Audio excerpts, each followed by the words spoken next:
अपना बिहार में हूं शुभे मिश्रा आपके साथ। चलिए करते हैं खबरों की शुरुआत। ईओयू करेगा बीएसएसएससी का पेपर लीक। अभ्यर्थियों ने पेपर लीक का आरोप लगाया है। परीक्षा के दौरान पेपर वायरल हुआ, इस बात की चर्चा अभ्यर्थियों की तरफ से की जा रही है।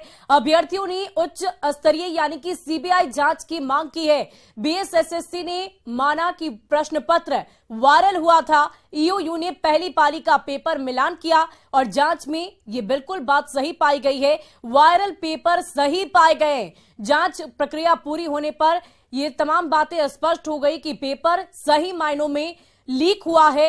रद्द होगी परीक्षा, इस बात की चर्चा की जा रही है। बीएसएसएससी ने कहा है कि परीक्षा अब रद्द कर दी जाएगी।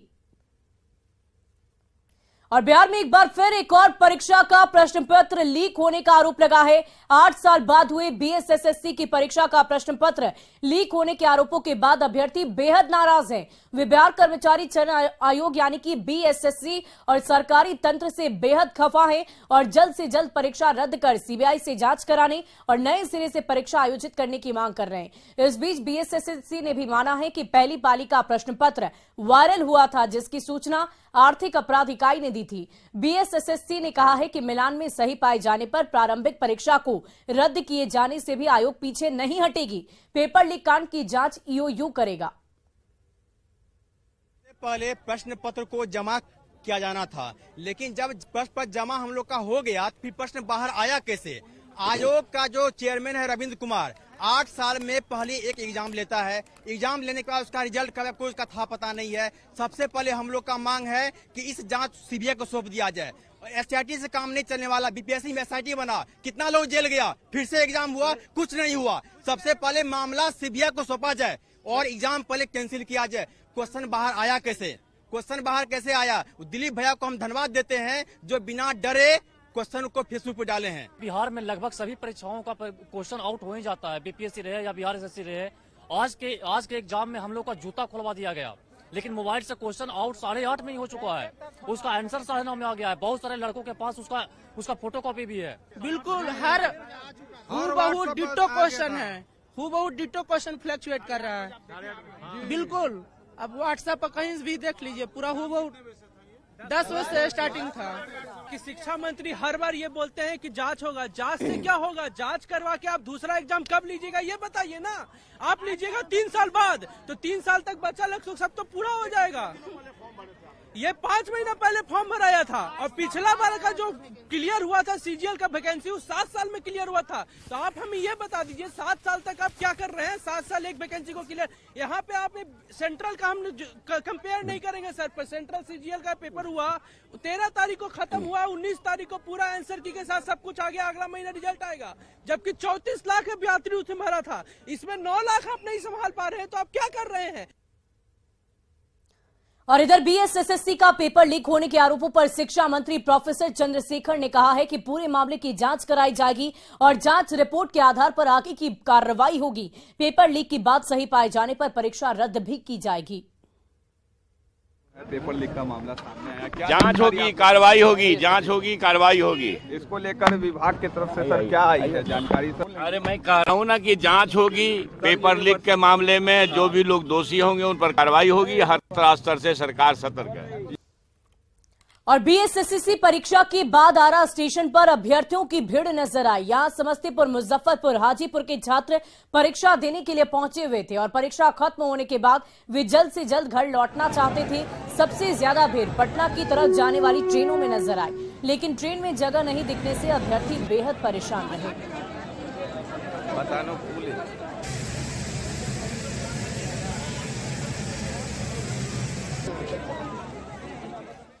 और उत्तर सिक्किम में बड़ा हादसा हो गया है। सेना की ट्रक खाई में गिर गई है, जिसमें 16 जवान शहीद हो गए। इसमें बिहार के खगड़िया के रहने वाले नायब सूबेदार चंदन कुमार मिश्र और आरा निवासी नायक प्रमोद सिंह भी शहीद हुए हैं। सीएम नीतीश कुमार ने हादसे पर दुख जताया है।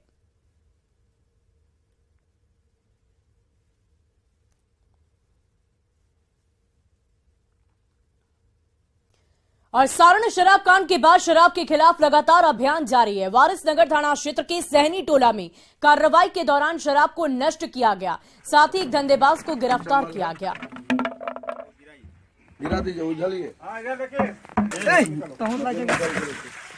उसमें है, वो उसमें है ना, उसमें डाल दीजिए, उसमें बांध दो। वहीं भागलपुर में भी थाने में जब्त शराब नष्ट की गई। भागलपुर में 786 लीटर शराब नष्ट की गई है, लेकिन सरकारी आदेश की अवहेलना करते हुए टूटी हुई बोतलों को भी गड्ढे में दफन कर दिया गया, जबकि टूटी बोतलों को एकत्रित कर चूड़ी बनाने वाली महिलाओं और फैक्ट्रियों को भेजने के आदेश दिए गए हैं।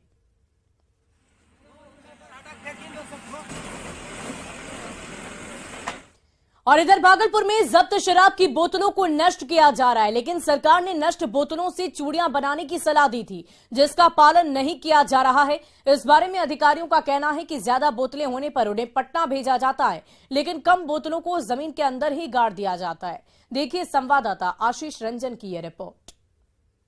भागलपुर के सबौर थाना में जो है कई कांडों के जो है शराब जो है यहाँ पर ला के विनष्ट किए जा रहे हैं। आप देख सकते हैं कि यहाँ पर जेसीबी से जो है गड्ढा खानकर सारे को पहले तोड़ा जा रहा है और तोड़कर जो है इन शराबों को गड्ढे में पैक कर दिया जाएगा बोतल सहित। तो यहाँ पर जो है ये कार्रवाई की जा रही है और यहाँ पर जो उत्पाद अधीक्षक जो हैं वो निरीक्षक हैं, वो खुद अपनी मॉनिटरिंग में थाना प्रभारी हैं सबौर के, वो लोग सारे उनकी निगरानी में की जा रही है। हम बात करते हैं, सर कितना शराब आज विनष्ट किया गया और कहाँ कहाँ का? आज कुल 786 लीटर देसी विदेशी शराब का विनष्टीकरण किया गया है, जिसमें मुख्य रूप से लगभग 600 लीटर विदेशी शराब है। आज जो है सबौर थाना मुख्य रूप से सबौर और गोराडीह का है। सबौर के 17 मामले, गोराडीह के 12 मामलों का किया गया है। एक कांड हबीबपुर का है, एक कांड लोदीपुर का है और उत्पाद के भी 12 मामलों का आज विनष्टीकरण संपन्न किया जा रहा है। इन बोतलों को क्या किया जा रहा है सर? बोतलों को तभी तो तोड़ कर करके जो है जेसीबी से क्रशिंग किया जा रहा है। क्रशिंग करने के बाद जो बोतल जो शेष बच जा रहे हैं उसको पटना भी भेजा जा रहा है और जब संसाधन नहीं रहता है तो उसको फिर पुनः उसको जो है अभी गड्ढे में ही डाल दिया जा रहा है। तो अभी संसाधन मिल रहा है सर, जो सरकार की योजना थी कि इनको चूड़ी बनाने के उद्योग? हाँ, मिल रही है, क्योंकि ये अभी यहाँ से बहुत दूरी है और इसका रखरखाव पर डे कर पाना संभव नहीं है। जब हमारे पास रहती है तो हम लोग उसको वहाँ के लिए भी भेजते हैं। जब बड़ी मात्रा होती है जिसमें ज़्यादा बॉटल निकलती है तब उसको हम लोग पटना के लिए भेजते हैं। आज चूँकि ज़्यादा मात्रा नहीं था इसलिए आज इसको उसी गड्ढे में विनष्ट कर दिया गया। Thank you sir.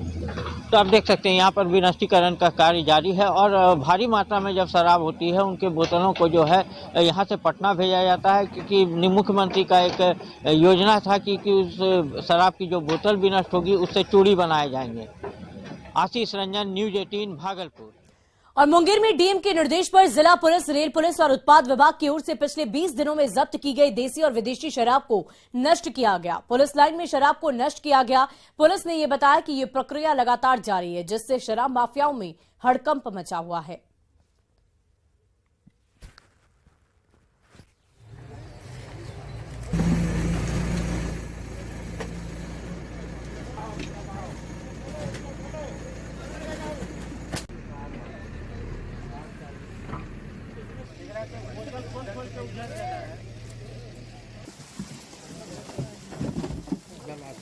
Marta Munger के आदेशानुसार जिला के विभिन्न थानों, पुलिस थानों, रेल थाने और उत्पाद थाने के शराब आज विनष्ट किए गए हैं, जिसमें कि कुल 61 कांड में 1841.46 लीटर का विनष्टीकरण किया गया है। तो ये तस्वीरें आप देख पा रहे होंगे, पुलिस लाइन में शराब को ध्वस्त करने की प्रतिक्रिया लगातार जारी है। ये प्रक्रिया नजर आ रही होगी आपको स्पष्ट तौर से। लगातार जब से सारण शराब कांड हुआ है उसके बाद से कोशिशें ये की जा रही है कि जहां कहीं भी छापेमारी की जा सकती है, जहां भी अवैध शराब के धंधे चल रहे हैं, वहां से शराब को जब्त कर उसे ध्वस्त किया जाए, उसे पूरी तरह नष्ट किया जाए। और इसी कोशिश की ये तस्वीर इस वक्त आपकी टीवी स्क्रीन पर। और सारण में जहरीली शराब से 80 से ज्यादा लोगों की मौत मामले में प्रशासन ने बड़ा दावा किया है। सारण के एसपी संतोष कुमार ने कहा है कि एक होम्योपैथी दवा से ये जहरीली शराब बनाई गई थी। पुलिस ने भारी मात्रा में प्रतिबंधित होम्योपैथी दवा जब्त की है, जिसे जांच के लिए लैब भेज दिया गया।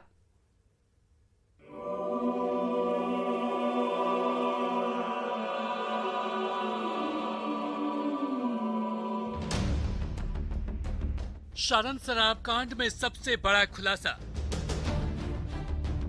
दवा से बनाई गई थी दारू,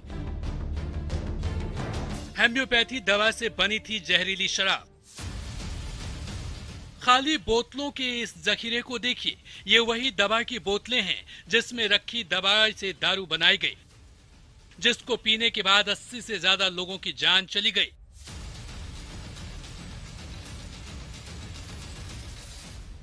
और सीधे पानी एवं अन्य सामग्री को मिलाकर के इस तरह के शराब का निर्माण शुरू किया। और इसी शराब को इसने जब इसमें इंट्रोड्यूस कर दिया तो पूरे क्षेत्र में मिलावटी शराब का वितरण और बिक्री इसके द्वारा किया गया, जिसके सेवन से वो घटना घटी। छपरा जहरीली शराब कांड की जांच में अब तक का सबसे ज्यादा चौंकाने वाला सच सामने आया है। पुलिस का दावा है कि मौतें होम्योपैथी दवा से बनाई गई दारू से हुई है। इस बात का खुलासा तब हुआ जब पुलिस ने ईश्वापुर के होइला गांव में छापेमारी की, जहां से भारी मात्रा में प्रतिबंधित दवाओं की खेप बरामद हुई। कौन कौन सी है वो दवा और कौन कौन दवा से दारू बनाई जाती थी, वो सब बताएंगे। पहले ये जान लीजिए कि दवा से दारू बनाने का एक खतरनाक खेल कौन रहा था। ये खेल रहा था राजेश सिंह उर्फ डॉक्टर।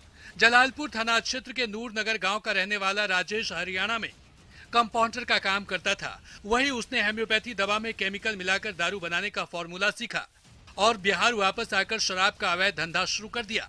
राजेश बड़े पैमाने पर उत्तर प्रदेश से होम्योपैथी की दवा मंगवाता था और छपरा में संजय महतो, शैलेंद्र राय, सोनू कुमार गिरी और अर्जुन महतो जैसे सहयोगियों के साथ मिलकर नकली शराब बनाता था। सिंह जो है वो ही इस चीज को मंगवा करके और उस खुद जो है गुर सीखा हुआ था और लोगों को सिखा करके भी उन्होंने ट्रेनिंग भी दी है और लोगों से इसको बनवाता था। राजेश सिंह के इस खतरनाक खेल का खुलासा तब हुआ जब जहरीली शराब पीकर उसका सहयोगी संजय महतो भी बीमार हो गया। पुलिस ने संजय महतो को ईश्वापुर के होइला गांव स्थित घर पर छापा मारा, जहां से होम्योपैथी दवा की सैकड़ों बोतलें बरामद हुई, जिसमें लॉर्ड्स कंपनी का डाइल्यूशन सक्राम लैक्टिस 30C के 68 खाली बोतलें हैं, जिसमें अल्कोहल 90% होती है। वहीं लॉर्ड्स कंपनी का एकोनाइट नेप्लस 30C की 46 खाली बोतलें मिली है और लॉर्ड्स कंपनी की ही एंथरम 3C के 21 खाली बोतल बरामद की गई है।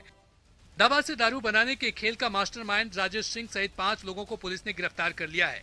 जब्त दवा को जांच के लिए भेज दिया है, लेकिन सवाल है कि पहले क्यों नहीं हुआ दवा से दारू बनाने के खेल का खुलासा? पुलिस को क्यों नहीं लगी राजेश के इरादों की भनक? क्या पुलिस की मिलीभगत से चल रहा था ये गंदा धंधा? न्यूज 18 के लिए छपरा से संतोष गुप्ता की रिपोर्ट।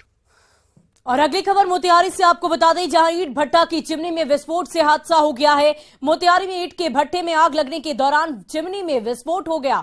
हादसे के बाद कई मजदूर दब गए। 8 शवों को निकाला गया है, जबकि कई मजदूरों को अस्पताल में भर्ती कराया गया है। हादसा रामगढ़वा थाना क्षेत्र के नरीरगिरी ईंट भट्टा चिमनी में हुआ है। इस हादसे के बाद से मौके पर अफरा तफरी का माहौल है। तेज ठंड और अंधेरे होने के चलते प्रशासन का रेस्क्यू ऑपरेशन फिलहाल रोक दिया गया है।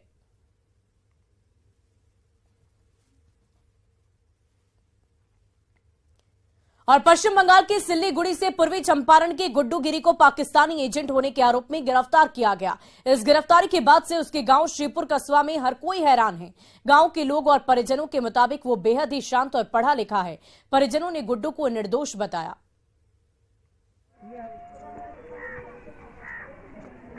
गाड़ी हकीले लड़का पढ़ाई कुछ नहीं कराइले, ये बात बोलने बड़ा ना। 1 रुपया ना हमरा लगे 1 रुपया न कहियो ना। बचपन से आज तक मेरा लड़का पर कोई दाग नहीं है। बचपन से पढ़ा, शादीशुदा होने के बाद भी ना मेरे गांव समाज में, ना माता पिता के साथ, ना अपनी पत्नी के साथ कभी कोई बुरा व्यवहार नहीं किया। मेरा लड़का बचपन से ही अच्छा स्वभाव का है, पढ़ा लिखा है। देखिए, लड़का तो हम लोग जान रहे हैं कि सब सही है, आगे चल के क्या हुआ हम लोग को तो पता नहीं है, इसलिए कि हाँ हम लोग समाज में रहकर भी सही है। लड़का क्या लगेगा? वो हमारा भतीजा लगेगा, यहाँ का पड़ोस में है, सब कुछ है, पड़ोसी है हम लोग। और दरभंगा की कांग्रेस नेता जियाउर रहमान हत्याकांड में नया मोड़ सामने आया है। परिजनों की मांग पर शव का दोबारा पोस्टमार्टम हुआ। कब्र से निकालकर शव को पोस्टमार्टम कराया गया। शोभन गांव के निवासी जियाउर रहमान के परिजनों ने गोली मारकर हत्या की बात का अंदेशा व्यक्त किया है, लेकिन पहले के पोस्टमार्टम में इस बात का जिक्र नहीं था। लेकिन रिमांड के दौरान आरोपियों ने गोली मारने की बात कबूल की। उसी के बाद ये कार्रवाई हुई। बीते 7 दिसंबर को इस वारदात को अंजाम दिया गया था। बब्बन साहब जो थे वो हमारे जीजा थे, उनकी हत्या 8 तारीख को हुई। हम लोग को शंका संकोच था, जब डेड बॉडी दोबारा पोस्टमार्टम के बाद घर गई थी गुस्ल के दौरान, तो हम लोगों ने निशान एक देखा था, उस पर शंका संकोच जाहिर कर रहे थे प्रशासनिक लोगों के बीच, और अपने स्तर से भी उसको पता कर रहे थे। उसके बाद जब पोस्टमार्टम रिपोर्ट आया तो सिर्फ जो है नॉर्मल कारण था। अब बाद में हम लोगों ने अपोज किया, रिमांड के लिए एप्लीकेशन दिया, रिमांड पे लाया गया। तो जो लोग इसमें मुवल्ली से शामिल है उन लोगों ने एक्सेप्ट किया और आर्म्स बरामद हुआ। इसमें लास्ट टाइम आप लोग को बताया था हमने कि रिमांड पे लेने के बाद जो पूछताछ किया गया तीनों अभियुक्तों से, तो उन्होंने बताया कि उसको गोली भी मारी गई है पीछे से, और उनके बयान के आधार पे हथियार बरामद हुआ है, एक बुलेट भी बरामद हुआ है। तो उसकी पुष्टि के लिए, क्योंकि पोस्टमार्टम में पहले ऐसा क्लियर नहीं था फायर आर्म इंजरी का, तो उसकी फिर से पोस्टमार्टम कराने के लिए हम लोग को आवश्यक था कि ये बॉडी हम लोग निकाल के फिर से पुनः उसका पोस्टमार्टम। और पूर्णिया की कस्बा थाना के तारानगर इलाके में पति पत्नी को पेड़ से बांधकर बेरहमी से पिटाई करने का एक वीडियो वायरल हुआ है। घटना के बाद पहुंची पुलिस ने आरोपी विनोद महतो को गिरफ्तार कर लिया। आरोपी का कहना है कि मुन्ना महतो ने उसका 25,000 रुपए उधार लिया था, जिसे वापस नहीं करने पर इसने पिटाई की। इस मामले में 8 लोगों पर प्राथमिकी दर्ज की गई है। वायरल वीडियो में देखा जा सकता है कि एक दंपति को कैसे बांधकर उसकी पिटाई की जा रही है। किस बात को लेकर लड़ाई था? मेरा लॉकर छीन लिया, 35,000 टका छीन लिया। कौन? मुन्ना फूलो देवी। मुन्ना और फूलो देवी? हाँ। आपका पड़ोसी है? गाँव का है। वहीं हाजीपुर में स्वर्ण दुकानदार से लूटपाट हुई है। घटना हरौली चौक की है। 3 की संख्या में आए लुटेरों ने राजसी ज्वेलर्स से 250 ग्राम सोना और करीब 1 लाख रुपए लूट लिए। दुकानदार राजकुमार ने विरोध किया तो बदमाशों ने उन्हें गोली मार दी, जिनका इलाज हाजीपुर सदर अस्पताल में चल रहा है। एंट्री किया, एगो बाइक पर बाहर खड़ा था दुकान के बाहर, और दोनों आया और भिड़ा दिया कि हल्ला नहीं करो नहीं तो गोली मार देंगे। उसके बाद सामान सब लेने लगा। हम शोर भी किए लेकिन अगल बगल के आदमी नहीं आ पाया, और उसके बाद सामान लेकर भागने लगा। उसका झोला हम धक्के खींचे, झोला का छोड़ी भी टूट गया। उसके बाद वो गोली चला दिया। हम लोगों को जानकारी हुआ कैसे से हुआ है, तो हम लोग क्या हुआ है सर? क्या जानकारी मिला? कहाँ पे लगा सर? हरौली। क्या है ये दुकान है? क्या है? क्या है? किस चीज की दुकान है इनकी? अब उतना विशेष हम पूछवे नहीं किया अभी तक। तो ये सर ये लोग बताएंगे ना, सूचना मिली होगी ना। इलाज चल रहा है। और फिलहाल इस बुलेटिन में अभी के लिए बस इतना ही। खबरें जारी रही।